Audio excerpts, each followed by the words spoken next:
მოგესალმებით. ნახეთ საელჩოს განცხადება, ნახეთ ბიძინა ივანიშვილის პასუხი. რატომ გადაწყვიტა საელჩომ გამოექვეყნებინა 24 საათის შემდეგ ტრამპის მილოცვიდან 24 საათის შემდეგ ეს წერილი? რა იყო ამის მიზანი? ხო, ცოტა უცნაურია რა თქმა უნდა, როდესაც მას შემდეგ რაც მოგესალმები და მივესალმებ ჩვენს ტელემაყურებელს უკაცრავად. უცნაურია რა თქმა უნდა ტრამპის მხრიდან პრეზიდენტ ყავალაშვილის მიმართ მილოცვის შემდეგ, ნაცვლად იმისა, რომ თავად ეს მილოცვის ტექსტი სხვათა შორის საელჩოს გაესაჯაროებინა, ნაცვლად ამისა ხედავთ ელჩის პოსტს ქართულ ოცნებასთან დაკავშირებით. რაც უცნაურია კიდევ ერთხელ, მით უმეტესად თავად ელჩი ეს დღეები არ ჩანს.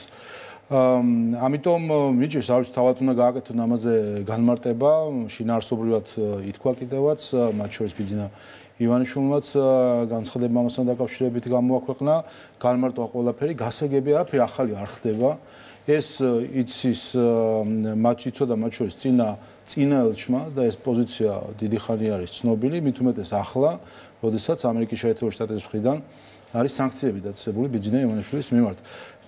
ერთი საინტერესო დეტალია სხვა შორის, როცა სანქციებს ვსაუბრობთ. აი ახლა ამ წუთას უკვე ერთი კვირაა დაახლოებით კონგრესში მიმდინარეობს გამოძიება ბაიდენის მიერ გადაწყვეტილების მიღებებთან დაკავშირებით, რამდენად იყო ის იაზრებდა ის იმ გადაწყვეტილებას, რომელსაც ის იღებდა. ანუ მის კალამს ვინ მართავდა. ტრამპმაც ამაზე ისაუბრა და მიდის ოფიციალური გამოძიება, რომ რამდენად აცნობიერებდა ბაიდენი თავის გადაწყვეტილებებს. იყო თუ არა მენტალური მდგომარეობა მისი ისეთი, რომ საღად იღებდა გადაწყვეტილებებს. აი ასეთმა ადმინისტრაციამ გააფუჭა ქართულ ხალხთან ურთიერთობა. ამაზე ვსაუბრობთ ჩვენ. აბსოლუტურად თავზე ხელაღებული და არასამართლიანი დამოკიდებულებით, რომელსაც შეეძლო ამ ქვეყნისთვის კატასტროფული შედეგები მოეტანა და ამაზე არაერთხელ გვისაუბრია წინა ელჩის საქმიანობა და რა ამხელა ზიანი მიუხედავად იმისა, რომ საბოლოო დიდი ზიანი ვერ დადგა, მაინც ამხელა ზიანი მოუტანა ჩვენ საზოგადოებას და ჩვენ სახელმწიფოს. აი ამ ადმინისტრაციამ, რომლის მიმართაც დღეს მიდის გამოძიება კონგრესში, თუ რამდენად მენტალურად გააზრებული ქონდა პრეზიდენტის გადაწყვეტილებები, აი ამ გადაწყვეტილებების ტყვე არის დღეს ქართულ-ამერიკული ურთიერთობა. ამაზე სწორედ აქედან გამომდინარე ჩვენ ვამბობთ, რომ ჩვენი მხრიდან ყველაფერი დავდეთ მაგიდას. ვამბობთ, დავიწყოთ ყველაფერი სუფთა ფურცლიდან.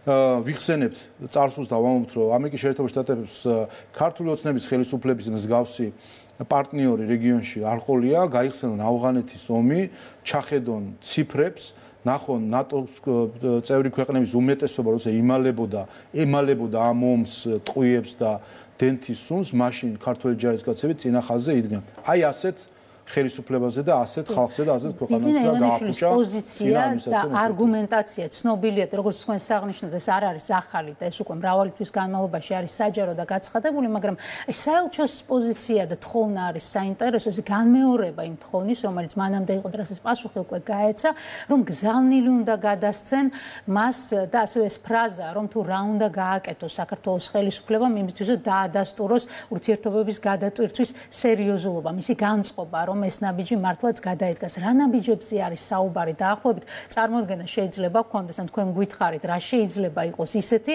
რაც გასაკეთებელი აქვს საქართველოს ხელისუფლებას, რათა დაადასტუროს თავის მეგობრული განწყობა.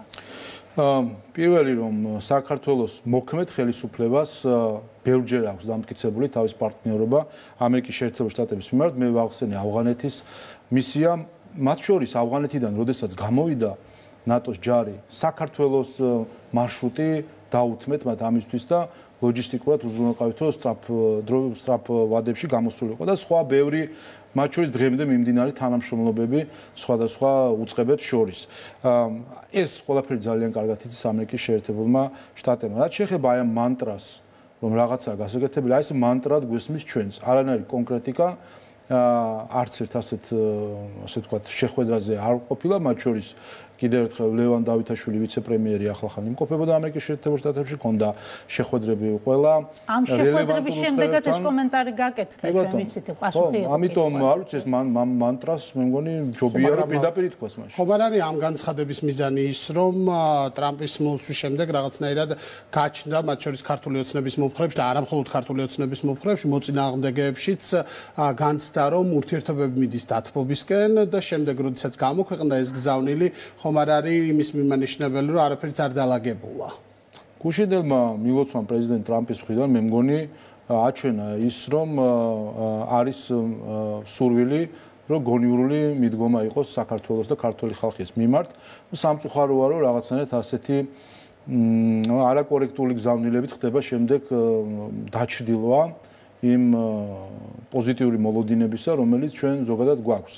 და ესეც კიდე ერთი დასტურია, კიდე ერთხელ ჩვენ როდესაც საუბრობთ deep state-ის გავლენაზე და აქ ზოგიერთი ელჩი ცდილობს ხოლმე რომ რაღაც იდიოტებად გამოიყვანოს ქართული ხალხი და ამერიკის პრეზიდენტი მათ შორის, როდესაც ესე ხრებს იჩეჩავენ და deep state-ს ეძებენ მაგიდის ქვეშ და ჭიქაში. მაგრამ საბოლოო ჯამში მე მგონი უფრო პირიქით გამოზდით ხოლმე საკუთარ თავს მიემართება შემდეგ ეს თავის დაშტერება. დღეს ხო ამას საუბრობს მათ შორის პრეზიდენტ ტრამპი პირველი ამოცანა მასაც აქვს დასახული, რაც მან დაისახა როგორც პრეზიდენტმა, არის deep state-ის დამარცხება. აი ამ ერთ-ერთ ერთს თუ დაუჯერებთ, რომელიც საქართველოში რეზიდირებს, გამოდის რომ ტრამპი რაღაც ქარის წესრიგულებს ებრძვის, მაგრამ ესე არ არის და მათ შორის აი ასეთი ტიპის რაღაც მოძრაობები გვაჩვენებს, რომ ხომ შეუძლებელი რაღაც შეუთანხმებლობები იყოს ისეთი ტექნიკური ხასიათის, ხომ? აქ ჩანს რომ რაღაცნაირად რაღაც ერთი დინება, ერთგან ერთი დინება, მეორეგან მეორე დინება არის. მათ შორის ჩვენც საჯარო თუ არასაჯარო წყაროებიდან ვხედავთ და გვაქვს ინფორმაცია, ეს არის რთული პროცესი. იმ არაფორმალური გავლენების გავლენების წინააღმდეგ ბრძოლისა, რომელიც დაისახა პრეზიდენტმა ტრამპმა. ჩვენ ერთი რამე ვიცით და ეს დადასტურდა უკვე მათ შორის აი ამ მილოცვა შემდეგ გამოლოცვა თუ რა ვიცი რაღაც აი ამ მანამდე კიდე ერთი მილოცვა მარკო რუბიოსი და ესეც ალბათ იძლევა ამ ორ მაგდინებებზე მსჯელობის საშუალებას. არა მოგვასუნთქეს ჩვენმა პატრიოტებმა მეგობრებმა, ნუ ეს ცალკე ამბავი არის და ღირებულებს როცა საუბრობენ ხოლმე ძალიან მაღალი პედესტალიდან საკუთარ სარკეში ჩაიხედონ. როდესაც ეროვნული დღესასწაულის დროს ასეთ რაღაცებს კადრულობ ადამიანი, დაბადების დღეზე რომ მიხვიდო და გინება დაუწყო ადამიანს. ამას უკადრულობ. როგორ უნდა წაგიცდეს მე პირი და ღირებულება, სიტყვა ღირებულება საერთოდ ახსენო, როდესაც ასეთ არაღირებულები ქცევაში ხარ გადასული. ამიტომ აი ეს განსხვავებულობაც გვაჩვენებს, რომ ასე ვთქვათ, რამდენად რთული პროცესი არის და გვაჩვენებს მათ შორის ეს არის გვაჩვენებს არის კარგი ინდიკატორი რამდენად სუსტდება deep state-ი ამერიკაში. იმიტომ ეს არის პირდაპირ პროპორციული. რაც უფრო მეტად დასუსტდება deep state-ი ამერიკაში, მით უფრო გამოსწორდება ქართულ-ამერიკული ურთიერთობები. აი ეს არის ყველაზე სწორი ბარომეტრი ქართულ-ამერიკული ურთიერთობების. როგორც ჩანს თქვენი გულისხმით მაკრონი, ტუსკი და მერცი, ამაზე აუცილებლად შეგეკითხებით, თუმცა ორი გზავნილი, რომელიც ვახსენეთ პრეზიდენტ ტრამპის და სახელმწიფო მდივნის, ერთის ადრესატი იყო პრეზიდენტი ყაველაშვილი, იყო სახელობითი და ასევე ბუნებრივია იყო ქართველი ხალხი, მეორე შემთხვევაში ეს გამოქვეყნა საელჩომ და ადრესატი იყო მხოლოდ ქართველი ხალხი. გზამკვლევად რომელი გამოდგება? რომელი წერილი? ამერიკის შეერთებულ შტატებს მართავს ამერიკის პრეზიდენტი და ელჩიც ამერიკის შეერთებულ შტატების ელჩი არის პრეზიდენტის ელჩი და არა სახელმწიფო სხვა რომელიმე უწყების ელჩი. აი ამ მილოცვებს რაც შეეხება და ხალხი და ეს რაღაც თვალის დახუჭვა ხელისუფლებაზე.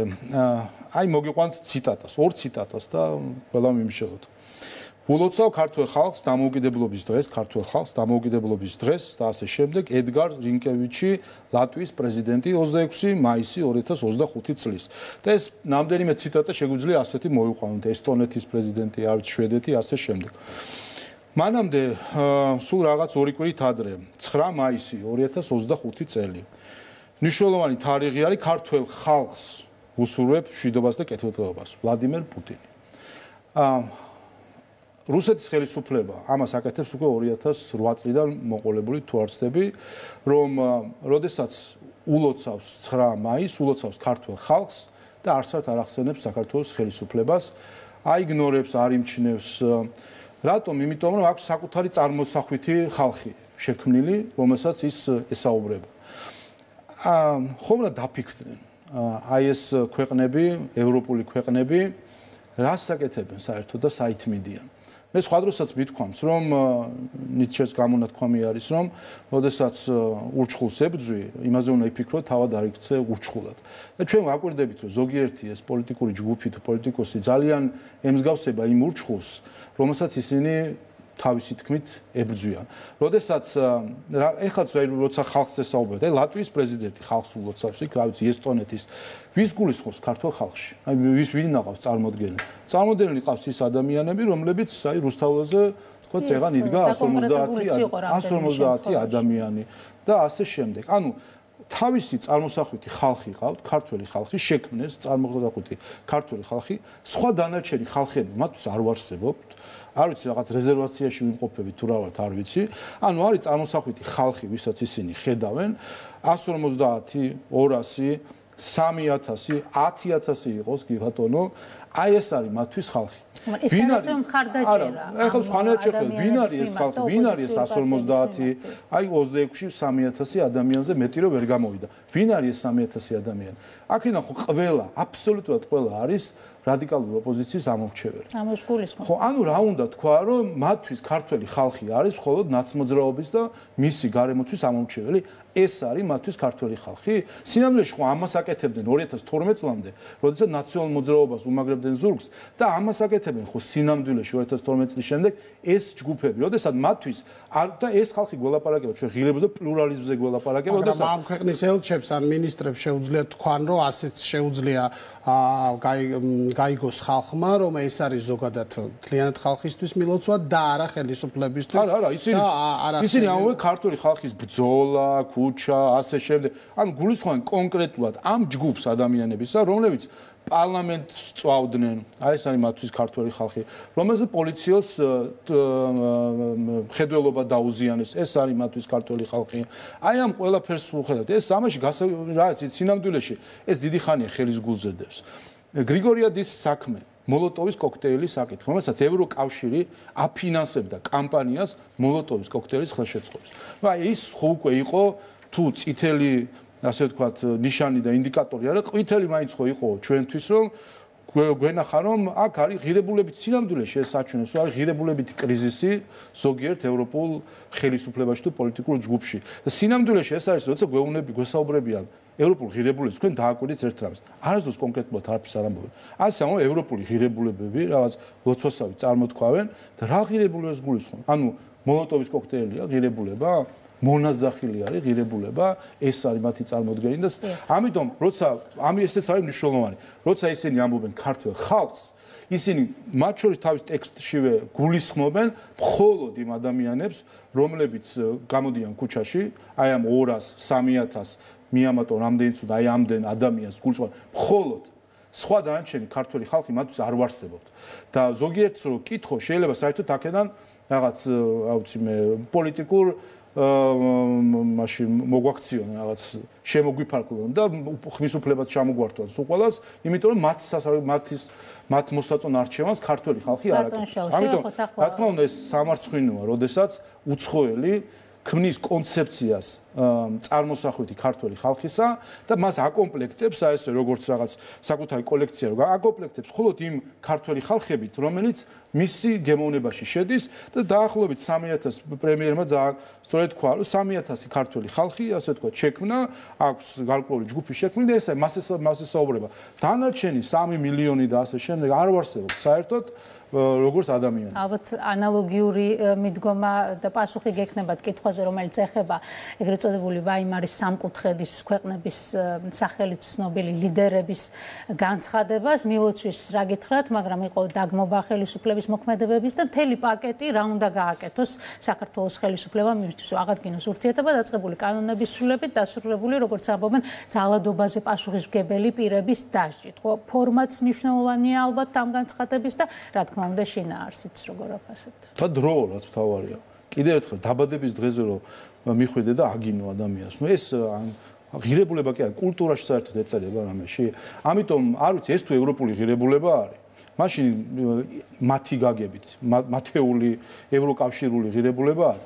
მაშინ ისინი საუკუნეებით უკან ყოფილან ქართულ ღირებულებებს. ამის თქმა მინდა მე, იმიტომ რომ მე წარმოუდგენელია საერთოდ რომ ასეთი რაღაცა იკადრო, რომ ეროვნულ დღესასწაულზე ხალხს მიაყენო შეურაცხყოფა. კიდევ ერთხელ ეს სამკუთხედი, როცა ამბობს ხალხს, იქ გულისხმობს რადიკალურ ოპოზიციის ამორჩევლებს, იქ ქართული ოცნება, მისი ამორჩევლები, 1,100,000 ადამიანი წაშლილი ყავთ საერთოდ თანამედროვე ისტორიიდან. არ მიგვიჩნევს საერთოდ ხალხა და მოქალაქეებს, რომელიც არის მათ შორის კანონებზე, მათ შორის დიალოგის აღდგენაზე ოპოზიციასთან, სამოქალაქო საზოგადოებასთან და რაც მთავარია, ქართულ ხალხს არ უნდა წაერთოს ქვეყნის ევროპულ ტრაექტორიასთან დაკავშირებული შესაძლებლობები. ვკითხულობთ ამ წერილში. რა პასუხი გაქვთ? ნუ კიდე ერთხელ, როდესაც უცხო ქვეყნის მათ შორის განსაკუთრებით კიდე ახლა ხშირად არის რომ სხვადასხვა ქვეყნის დეპუტატები რომ რაღაცებს ამბობენ, მე ამას საყვედურობთ იმ ქვეყნის ხელისუფლებებს, ამბობენ რომ ნუ რაღაც დეპუტატია და თავისუფალი მანდატი აქვს, ჩვენ პასუხს არ ვაქვს. ჩეხეთის საელჩო გაემიჯნა ჩეხეთის პარლამენტის განცხადებას.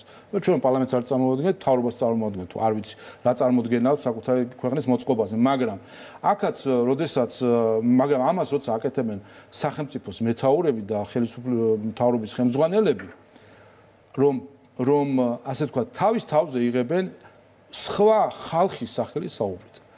ეს არათუ არადემოკრატიული და არც ქართულ ხალხს კი ერთ მოქალაქესაც კი საქართველოს ერთ მოქალაქესაც კი არ მიუცია მანდატი გერმანიის კანცლერისთვის, საფრანგეთის პრეზიდენტისთვის და პოლონეთის პრემიერ-მინისტრისთვის არც ერთ ქართველს ერთსაც კი არ მიუცია მანდატი, რომ მისი სახელით ისაუბროს. და ასენი გვესაუბრებიან ქართული ხალხის სახელით. ნუ ხა ეს დემოკრატია კი არ არის, ეს სხვა რაღაცაა მე-20 საუკუნის დასაწყისის და მე-19 საუკუნის მიდგომები არის, რომელიც არ ვიცი 21 საუკუნეში რანაირად ხდება რომ ამის ასე რა გითხრათ თუ რაღაც სიმორცხვის გარეშე წარმოჩენა ხდება, ჩემთვის გასაკვირია. თქვენი ოპონენტების შეფასებით ეს არის პირობა ევროპასთან დაახლოების, მეგობრობის აი ამ ჯგუფთან და თუ საქართველოს ხელისუფლებას როგორც ამბობს, აქვს სურვილი რომ გააგრძელოს წინსვლა ევროინტეგრაციის გზაზე, მაშინ უნდა გადადგას სათანადო ნაბიჯები. ხო აი ამ როცა ამბობენ მაგალითად NGO-ებთან დიალოგზე, რომელ NGO-ებთან გულისხმობენ, რომელიც წააქეზეს ქართული ხალხის წინააღმდეგ? მე ცოტა ხნის წინ მივწერე წერილი ევროკავშირის ელჩს, სადაც მოვიყვანე, გაუგზავნე დოკუმენტაცია ევროკავშირის მიერ დაფინანსებული NGO ლიდერები და NGO-ები როგორ შეურაცხყოფენ საქართველოს პარლამენტის წევრებს საჯარო მოხელეებს საჯარო სივრცეში. საკუთარი განცხადებებით, რომელიც არის განცხადებები, რომელიც არის ცალსახა ცალსახა შეურაცხყოფა, ცალსახა ფაქტობრივად რაღაც ფაშიზმის დონეზე მისული განცხადებები და ერთადერთი რამეზე მივწერე, რომ ევროკავშირის მიერ დაფინანსებული არიან, ეს საერთაშორისო ვალდებულებაა, პარიზის დეკლარაციის ვალდებულება არის, რომ მათ შორის იყოს პასუხისმგებელი დონორი საკუთარ ფინანსებზე, რაში იხარჯება ეს ფული. ხო, აი ტერორიზმში ხანდახან აღმოჩნდება ხოლმე, და ახლა აღმოჩნდა მაგალითად ღაზაში, რომ ტერორისტებამდე მიდიოდა ზოგიერთი დონორული დაფინანსება. აი ამაზე პასუხისმგებელია დონორი, რომ ტერორისტებთან, ექსტრემისტებთან არ მივიდეს. და ერთადერთი რაც ჰქონდა მის მიმართ თხოვნა და მიმართვა, რომ საჯაროდ ეთქვა, რომ ეს არ შეესაბამება და გამიჯნოდა ამას, თქვა რომ ეს არ არის ასე ვთქვათ ევროკავშირის ღირებულება, რომ გმობენ ამას ზოგადად კი არა მის მიერ დაფინანსებული ადამიანებს. ხო, მაგრამ პასუხისმგებლობა ხო უნდა იგრძნო. მივიღე პასუხი, რომ ხო ძალიან მძიმე გარემოება არის და შექმნილი არის პოლარიზაცია არის და ყველა მხარემ უნდა იზრუნოს, რომ ეს არ იყოს ასე და ჩვენ რა თქმა უნდა ასეთ რაღაცეები მიუღებელია ჩვენთვის, მაგრამ საჯაროდ ერთი სიტყვაც კი არ უთქვამს ევროკავშირის ელჩს, რომ მისთვის მიუღებელი არის მისი ფულით, აი მისი ფულით, ევროკავშირის მოქალაქის ფულით ადამიანმა სიძულვილი, ძალადობა სიძულვილი იქადაგოს, იძალადოს და პროპაგანდას აწარმოოს. საჯაროდ გვესმის, რომ საქართველოს ხელისუფლება უნდა დაუბრუნდეს ევროკავშირის გზას. ეს თქვა დღეს კიდევ ერთხელ კაია კალასმა, რომ უკრაინა და მოლდოვა მიდიან წევრობისკენ და საქართველოც თუ ის დაუბრუნდება ამ გზას. რა არის პარლამენტის თავმჯდომარის პასუხი? ჩემი პასუხი არის ის, რომ ევროკავშირი უნდა დაუბრუნდეს ევროპულ ღირებულებებს, ასეც ის დაფუძნა. ჩვენ ხედავთ, რომ სამწუხაროდ მისი ბიუროკრატიის ნაწილი, ზოგიერთი ქვეყნის ხელისუფლება აცდენილია ჭეშმარიტ ევროპულ ღირებულებებს. ხედავთ ზოგიერთი პოსტსაბჭოთა ქვეყანა, რომელიც ევროკავშირში არის ახლა აღმოჩენილი, როგორ შეაქვს მას რაღაც საბჭოთა ელფერი ევროკავშირის სხვადასხვა ინსტიტუციის ქმედებებში. აი მარტივი რამე არის, ხომ ჩვენ ხომ ყველაფერს ღიად საჯაროდ ვამბობთ და ვეკითხებით. ხო აკვირდებით, რომ არის აბსოლუტური, ანუ ნაცვლად იმისა, რომ იყოს პასუხი, მაგალითად, ევროკავშირის ელჩს საჯაროდ ხო ბევრჯერ მიმართავს და ავდექი და იქნებ, არ ვიცი მე, არაწოდიან მედიიდან ამონაწერებს და წერილის კი მივწერე ამასთან დაკავშირებით, თქვენი ფული თავს ესხმიან ადამიანს, მის ბავშვებს, დღისით, ღამით, აი თქვენი ფულით ამას აკეთებთ. გრძნობ თუ არა პასუხისმგებლობას. ამაზე პასუხი იცით რა, ზოგადად დაძაბული სიტუაცია. ნუ ეხა ეს არის დაცინვა. და სინამდვილეში ეს არის ტაქტიკა, რომ გაექცნენ პასუხისმგებლობას და ნაცვლად იმისა, რომ გიპასუხონ, ნაცვლად ამისა, გაღმა შემოდავების პრინციპით გეუბნებიან, რომ უნდა დაუბრუნდე რაღაც წარმოსახვით გზას, რომლისგენაც არც ვინ გადაუხვია, ვინ არ გადაუხვია, ეს კიდე ცალკე საკითხი არის, თუ კი შევხედავთ ევროკავშირის ქმედებს. ამიტომ ერთი რამე კიდე მინდა რომ თქვა, რომ პრობლემა არის ის, რომ ევროკავშირის ბიუროკრატია, ზოგიერთი ქვეყნის ხელისუფლება არის აცდენილი ევროპულ ღირებულებებს. ეს შეგვიძლია თქვა ფაქტად.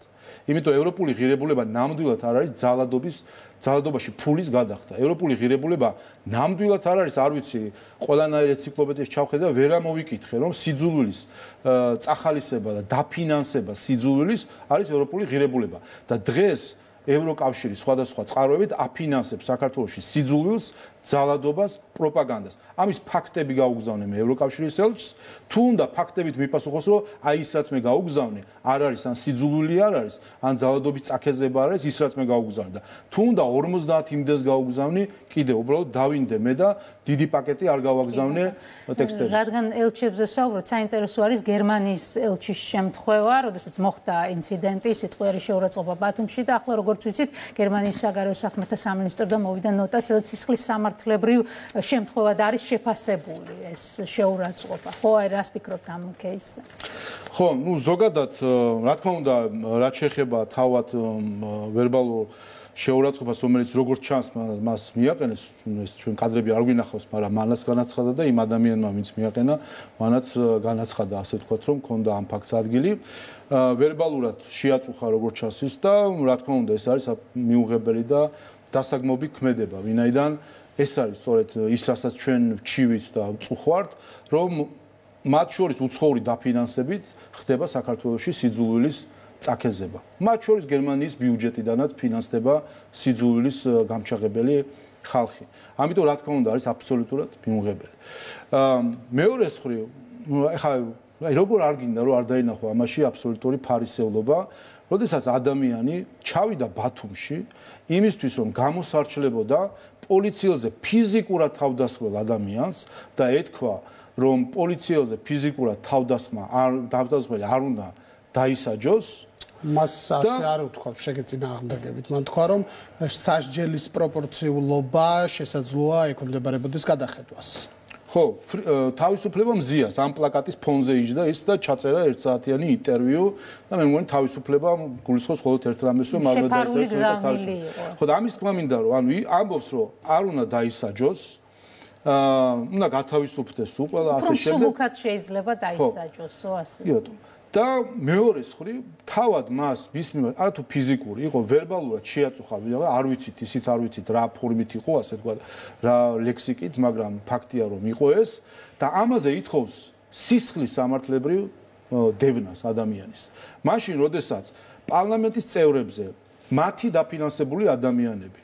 მათი დაფინანსებული ადამიანები პარლამენტის წევრებს თავს ესხმიან და ეს გაუგზავნეს ზუსტად ევროკავშირის ფაქტები როგორ ესხმიან პარლამენტის წევრებს ვერბალურად თავს და ამას არც კი იმჩნევენ საერთოდ და პრობლემა რაში არის თუ კი შევხედავთ ეხლა ეს მე რამდენადაც მახსოვს მე მგონი პირველი შემთხვევა არის რომ ელჩს საქართველოში მიაყენეს შეურაცხყოფა. ანუ მე ვერ ვიხსენებ ყოველ შემთხვევაში რომ საქართველოში ასეთი რამე მომხდარიყო ბევრი მიზეზის გამო მათ შორის ჩვენი კულტურის გამო სტუმრის მიმართ პატივისცემის გამო ელჩის პატივისცემის გამო და სხვა შორის გერმანიის მიმართ რა დამოკიდებულებაც ჰქონდა, რომელსაც ასე აფუჭებს სამწუხაროდ ზოგიერთი გერმანელი აქტორი.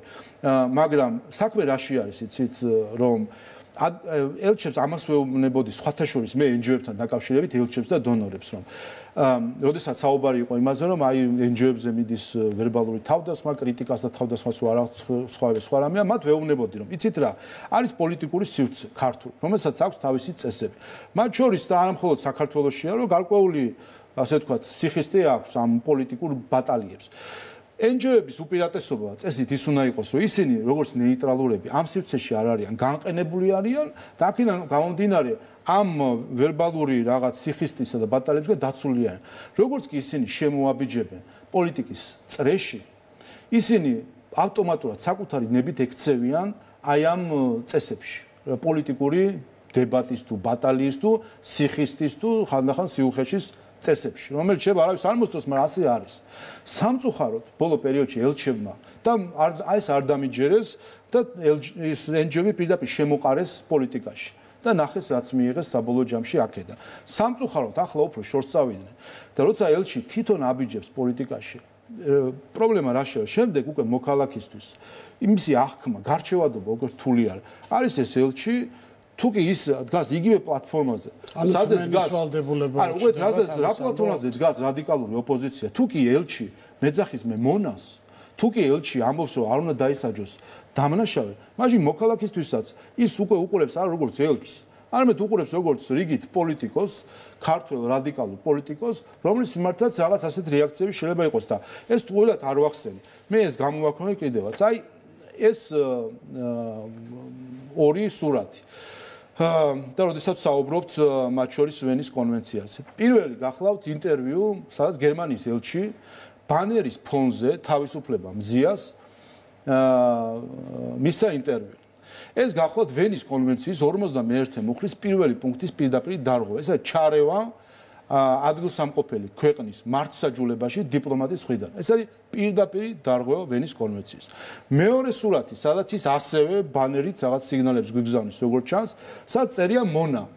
და ელჩი აი ამის ფონზე პოზირებს და ფაქტობრივად ამ მესიჯს უგზავნის მათ, ვისაც რადიკალები ამ სიტყვით მიმართავენ, ხო? მიმართავენ ქართულ ოცნებას, მის ამომრჩეველს, 1,100,000 ადამიანს აი ამ სიტყვით მონათი მიმართავენ. ეს გახლავთ გერმანიის კონსტიტუციის დარღვევა უკვე პირველი მუხლის. როდესაც გერმანიის ელჩი აი ასე იქცევა, რომ ის არღვევს ვენის კონვენციას, ის არღვევს გერმანიის კონსტიტუციას, ის აი ამ პერფორმანსი და გამოჩენით ეს მონებს ეძახის ხელისუფლების წარმომადგენლებს 1,100,000 ადამიანს და ეს მე რამდენიმე ხნის უკან წინ ამაზე საჯაროთაც თქვი და ერთი სიტყვაც კი არ დაუძრავს იმაზე რომ წუხს შეიძლება არ იცოდა რა ეწერა იქ და ეხა ინანიებს, მაგრამ რახან ამაზე სიტყვა არ დაუძრავს, ესე იგი ძალიან კარგადაც იცოდა რაც იყო და გამოდის რომ მონას გვეძახის. სხვათა შორის შეგახსენებთ იყო ერთი ცნობილი უკრაინელი ელჩი გერმანიაში ომის დასაწყისში, თუ გახსოვთ, საკმაოდ ექსტრავაგანტული ელჩი იყო, რომელმაც ღვიძლის ძეხვი უწოდა გერმანიის კანცლერს. ეხლა არ ვიცი თუ კი ამ ელჩის დონეზე უნდა ჩვენთან ელჩები დავიდნენ, აქ სხვა კულტურა არის, აქ ღვიძლის ძეხვების ძახილს ელჩებისგან, რა თქმა უნდა, ქართველი ხალხი ვერ მოითმეს და ვერც მონას ძახილს ელჩის მხრიდან მონას ძახილს საქართველოს ხელისუფლება ვერ მოითმეს. ამიტომ დიპლომატიური არხებით გარდაიცვალა. მე პოლიტიკურად როგორც პარლამენტის წევრი ამაზე რეაგირებ. მაგრამ როდესაც გერმანიის საგარეო საქმეთა სამინისტრო აგზავნის წერილებს და შიგნით იწერება რომ რაღაც რეაქცია არის საჭირო, ამაზე არის საჭირო რეაქცია. თუ კი რამეზე არის. გვაქვს პასუხი გერმანიის ელჩმა, საელჩომ, გერმანიის საგარეო საქმეთა სამინისტრომ. არის თუ არა მისაღები, რომ ადამიანის ღირსების შემლახავი ტერმინოლოგიით, მონას ძახილით, გერმანიის ელჩი მონათი მოიხსენიებდეს ხელისუფლებას. ამის ეს ამ ფონზე გამოჩენა არის თუ არა ტოლერირება ადამიანის ღირსების შეურაცხყოფისა თუ ასე ვთქვათ შელახვისა და აპირებენ თუ და გააკეთონ ამაზე განმარტება და შემდეგ იცით სიამოვნებაშიც რა მოხდება, არაფერი არ მოხდება. ასე ჩუმად ჩაატარებენ ამ ყველაფერს. ისევ აქეთ გაღმა შემოგვედავებიან ჩვენ რომ იცი ეს არის თავდასხმა ელჩი. არ არის თავდასხმა, არ არის კიდე ერთხელ პოსტსკრიპტუმად აქაც ვიტყვი, როგორც პოსტებში ვწერ. ეს არის ლეგიტიმური კრიტიკა, როდესაც მე ელჩი მეძახის მონას, აი ასეთ რაღაცებს აკეთებს, მე მაინტერესებს პასუხი. აცნობიერებდა ის თუ არა სადიჯი და საერთოდ რა ბანერების წინ იჯდა და მე მგონი ამდენ წინ დახედულობა ერთს უნდა კონდეს რომ რაღაცა უცხოენაზე თუ წერია გაერკვეს ჯერ რა წერია იქნება და რა წერია იქნება გერმანული კულტურისთვის მიუღებელი რაღაც ტერმინები წერია და არის ტერმინები რომლის წინაც რომ გამოჩენილი იყო გერმანიის ელჩი დღეს ის აღარ იქნებოდა ელჩი კი არა საერთოდ არ იქნებოდა დიპლომატიურ სამსახურში მაგრამ როდესაც ამას ქართულ ენაზე ამის წინ ჩდება გააკეთოს განმარტება ან იცოდა რა იყო ან არ იცოდა და მაშინ ბოდიში მოიხადოს და თქვას რომ ეს იყო რაღაცა შეცდომა, მაგრამ დღემდე არავის არ აუღია ეს ფოტო, მე ეს გავასაჯარო კიდევაც, არავის არ წაუშლია, არავის განმარტება არ გაუკეთებია. აქედან გამომდინარე ჩანს რომ გამოდის რომ გერმანიის ელჩი გვეძახის მონებს და თუ ეს მიაჩნია მას ელჩობად გერმანიისა, ალბათ საუკუნე შეეშალა გერმანიის ელჩობის. ერთი თემაც უნდა მოვასწროთ, რომელიც ეხება ოპოზიციის არჩევნებში მონაწილეობას. ჩვენ ნახეთ ბევრი განცხადება, მათ შორის ცალკეული პარტიების მზაობა ამ საკითხზე, თუმცა ამ ფონზე პარალელურად ჩვენ ვხედავთ, რომ კომისიაზე გამოუცხადებლობის გამო გირაო პატიმრობით შეეცვალა ჯაფარიძეს, ანალოგიური მოლოდინი აქვს მელიას გვარამიას. თქვენი პოზიცია როგორია ამ საკითხთან დაკავშირებით, იმიტომ რომ პოლიტიკურ დევნაზე კიდევ ერთხელ გაკეთდა არაერთი განცხადება. აი აქაც აგიკითხათ რა კარგია ზოგადად არქივი კარგია და კარგია რომ მეხსიერებაც მოყვება თან და ინტერნეტის მოგოშველება ხოლმე. ბრიტანეთის ელჩის განცხადება. შოკირებული ვარ 2021 წლის თებერვალი 23 თვეში. შოკირებული ვარ ერთიანი ნაციონალური მოძრაობის ოფისთან დღეს დილით განვითარებულ მოვლენებით ნიკამელიას დაკავებით. გვახსოვს ალამუჩი რომ გამაგდა ნიკამელია ზუსტად საქმე რაში იყო გირაო იყო დაწესებული თქვა რომ არა მე არ ვაღიარებ ამ სახელმწიფოს ამ გირაოს არ ვიხდი და ვერც დამიჭერთ. არ ვიხდი, ვერ დამიჭერთ. თქვა მან და გამაგდა ნაციონალური მოძრაობის ალამუჩი. და დაკავების შემდეგ შოკში ჩავარდა ბრიტანეთის საელჩო და თქვა რომ შოკირებული იყო ამ ყველაფერით. ამ შოკს მიყვა ნორვეგიის ელჩის ასევე შეშფოთება, რომელსაც თქვა რომ საქართველოს ოპოზიციის ლიდერის ძალადობრივი დაკავება არასასურველი ესკალაცია. მიყვა ევროკავშირის ელჩი, სხვა ელჩები. გავიდა 3 წელი 2023 წელს სექტემბერში სტრასბურგის სასამართლომ თქვა რომ დაკავება იყო ყველაფრის სწორი. და ბრიტანეთის ელჩი ცილს წამებდა საქართველოს სახელმწიფოს, რომ ნორვეგიის ელჩი ცილს წამებდა, ევროკავშირის ელჩი ცილს წამებდა და ყველა სხვა ელჩი ცილს წამებდა და იტყუებოდნენ სხვანაირად ხალხურად რომ თქვა. ბოდიში მოიხადა, რომ ბრიტანეთის ელჩის ბოდიში გახსოვთ, ნორვეგიის ელჩის ბოდიში, ან მისი მოადგილის, ან ვინმეს ბოდიში, ხო არ გახსოვთ? არ გახსოვთ. აი ზურა ჯაფარიძის დაკავება მოხდა. იდენტური ერთი ელჩი იგივე გირაო იყო შეფარდებული, თქვა რომ არ ვაღიარებ ამ ქვეყანას, ამ სახელმწიფოს, ამ სასამართლოს არაფერს. მოხდა მისი დაკავება და ნაცვლად ამ ბოდიშისა იგივე ბრიტანეთის საელჩო. აი ხო არის რაღაც ცინიზმსაც ხო აქვს თავისი რაღაც წითელი ზღვარი. გამოდის ბრიტანეთის ელჩი და ბრიტანეთის საელჩო ამასო ღრმად შეშფოთებული არის პატიმრობის შეფარდება. კარგი შეიძლება ბრიტანეთი ასე ვთქვათ გაკვეთილი ვერ გამოიტანა, მაგრამ წინაზე ნორვეგია ხო იყო. ისევ ნორვეგია გამოვიდა და ნორვეგიის ელჩის შეშფოთდა ამ დაკავებით. ეხლა ეს რა არის? ან არიან არაკომპეტენტურები, ან არიან მავნებლები. იმიტომ რომ 3 წელი მელია საქმის გამო რეპუტაციას გვილახავდა ბრიტანეთიც, ნორვეგიაც, შვედეთიც, ევროკავშირის ზოგიერთი სხვა ქვეყანაც. რეპუტაციას ულახავდა ქართულ სახელმწიფოს, ქართულ მართლმსაჯულებას, ქართულ ხალხს. 3 წელი. სასამართლომ აუფრიალა შემდეგ გადაწყვეტილება სტრასბურგმა, რომ ისინი ცილს წამებდნენ სახელმწიფოს. ნაცვლად იმისა, რომ აქედან დასკვნა გამოეტარათ, გამოვიდნენ 4 წლის თავზე და იდენტურ საქმეზე კვლავ ცილს წამებდნენ ქართულ სახელმწიფოს. აქედან გამომდინარე კიდე საჯარო კითხვა, აპირებს თუ არა ბრიტანეთის მოქმედი ელჩი, ეს წინა ელჩმა თქვა, მაგრამ მოქმედი ელჩი, რომელიც ვიცით რომ ქართულს სწავლობს და ალბათ ქართულადაც მომისმენს, აპირებს თუ არა ბოდიში მოიხადოს, რომ მისი ყოფილი ელჩის და ზოგადად ეს ელჩის პოზიცია ხო არ იყო ბრიტანეთის პოზიცია, რომ მისი სახელმწიფოს პოზიციის გამო, მისი სახელმწიფო ცილს წამებდა საქართველოს სახელმწიფოს. აპირებს თუ არა ბოდიში მოიხადოს და ამ ბოდიშის შემდეგ კი ჯანდაბას კიდევ ერთხელ ცილი დაგწამოს, მაგრამ ჯერ ბოდიში მაინც მოიხადონ ამასთან დაკავშირებით. მადლობას გიხდით ინტერვიუსთვის, რო აღარ გვაქვს რომ სხვა საკითხებზე გავაგრძელოთ საუბარი. პარლამენტის თავმჯდომარე შალვა პაპუაშვილი იყო ჩვენი სტუმარი.